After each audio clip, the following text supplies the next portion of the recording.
Ops, ops, ops, ops. Bakit ngayon ka lang? Nagtataka ako kung bakit sinasabi ng karamihan mga babae. Mahal mo pa ba talaga ako? Oo naman. Mahal na mahal. Hindi na okay ang sobrang ganda ngayon. Iniiwan.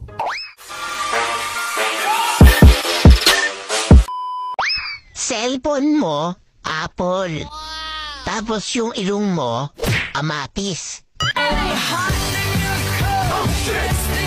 Nagtataka ako kung bakit sinasabi ng karamihan mga babae daw ang laging tama. Ba't nakakuha sila ng maling lalaki? Meow, meow, meow, meow. Meow, meow, meow, meow, meow. Kung ang baka ay nabubuhay sa damo at ang isda ay nabubuhay sa tubig, saan naman nabubuhay si tatay? Sa tagay!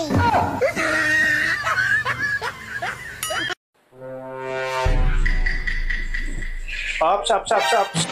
Bakit ngayon ka lang? Ang labas mo sa trabaho, alas 6. Anong oras na? Alas 10 na. Late ka ng 4 na oras. Sabihin natin yung biyahe mo 1 oras. So mayroon ka pang 3 oras na late. Anong ginawa mo sa 3 oras na yan? Ha? Nag-overtime lang kasi kami sa trabaho. Overtime? Sinong niloko mo? Tumawag ako sa trabaho mo at hindi ka nag-overtime. At saka bakit ka may banbaw na sexy na damit? Akala mo hindi ko alam? Sinusuot ko lang naman yun pag nag-practice kami. Practice ba ka mo? Bakit nakita ka ng friend ko? Sexy ang suot mo at pumasok kayo sa hotel. Saan ang practice doon? Kasama kasi sa practice yun. Kasama sa practice? Bakit lalaki ang kasama mo? Partner-partner kasi kami sa practice para sa Christmas party namin. Hindi ka ba nagsisinungaling? Hindi naman ako nagsisinungaling. Isa sa mga barkada ko ang nagtatrabaho sa hotel na pinasukan nyo. May narinig silang tunog galing sa kwarto nyo. Anong tunog yun? Ungol lang yun. Kita mo na. Nanlalaki ka talaga. Huwag mo sabihin practice yun. Oh, nag-ring yung phone mo. Sagutin mo na. Baka yan yung lalaki na kasama mo sa practice. Ano sabihin ko?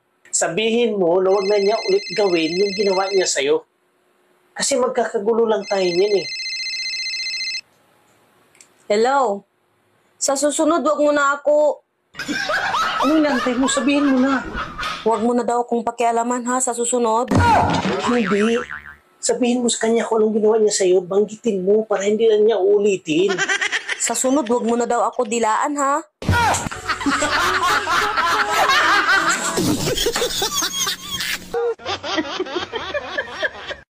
Mas masarap talaga yung itlog na bata pa. Kasi maputi na, makinis pa. Hindi gaya ng itlog ng iba dyan. Maitim na, pulubot pa.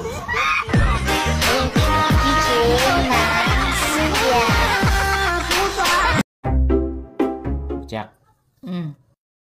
Hindi ako nakakatulog kagabi ah. Naiisip ko kasi yung utang natin kay kumpare, kung paano natin mabayaran. Madali lang yan. Tawagan mo si kumpare, sabihin mo, hindi ka makakabayad ng utang. Para siya naman ang hindi makatulog.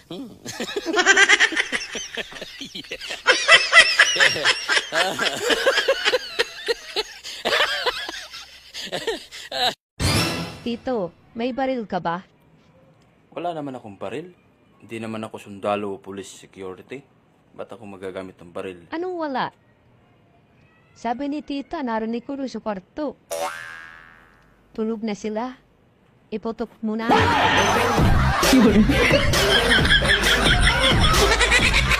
Sinaing ka ba? Bakit?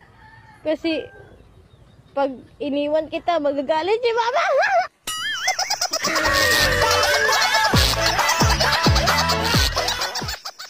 Sa mga babae dyan, payag kayo nun.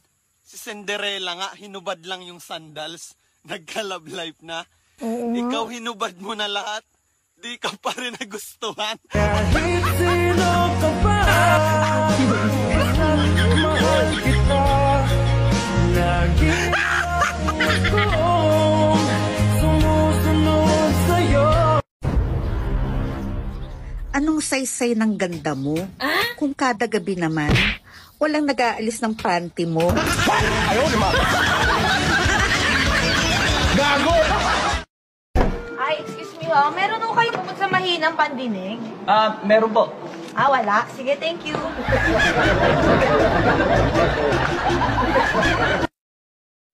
Pumunta pala ako kina mama kanina.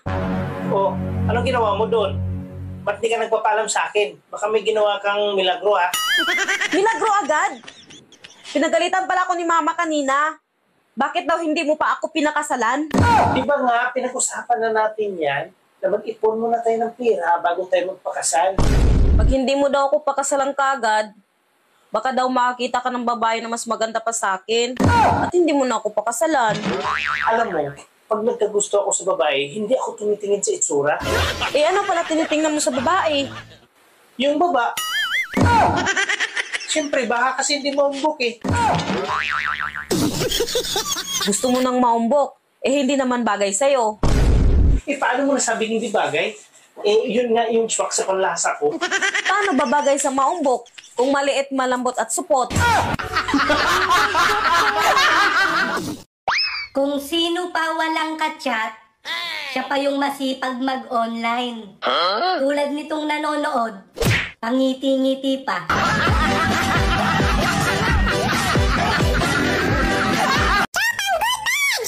Hindi na okay ang sobrang ganda ngayon. Iniiwan. Kaya okay na yung ganito. Simpleng ganda lang. Asan ang ganda? Anong iniiwan? Napag-iiwanan ka na.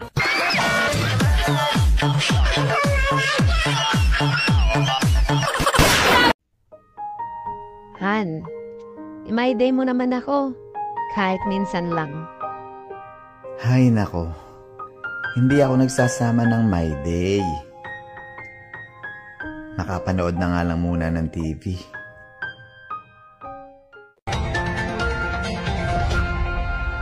Dahil hindi isinama sa My Day, lalaki umano'y sinaksak ng kanyang girlfriend, patay. Hindi akalain ng isang lalaki na dahil... Picture naman tayong dalawa. Ang My Day lang. Hello! I love you.